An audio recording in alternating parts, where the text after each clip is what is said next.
waxaa la dhahaa Maxamed Ismaan Muuse waxaan iskuulkan baan caawiyaa ardaydan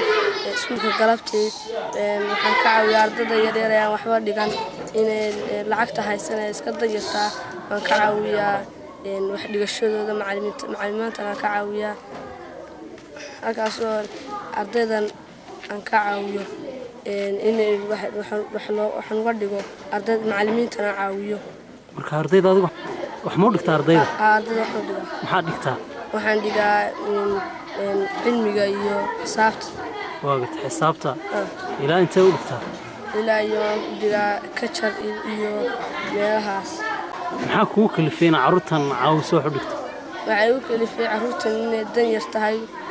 aan waxba haysan iskuulkana ay waalidkood ka bixin karayn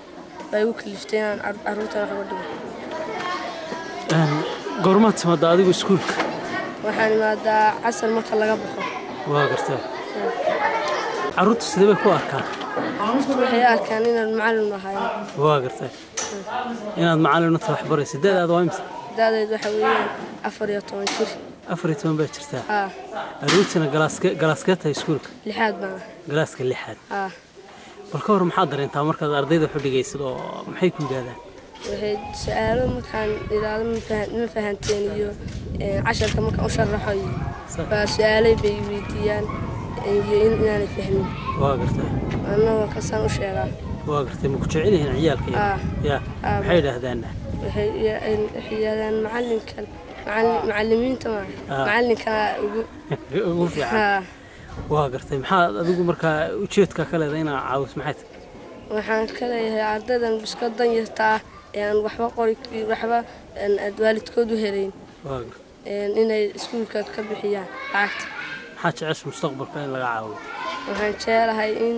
aan mustaqbalkayga jaamacad noqoto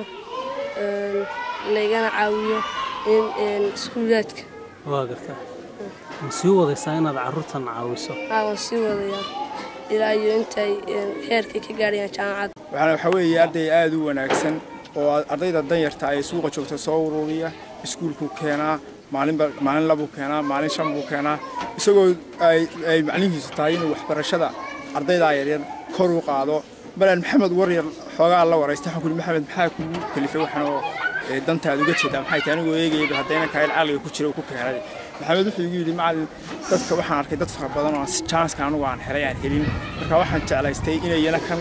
ka qayb galaan waxaan jeclahay buu yidhi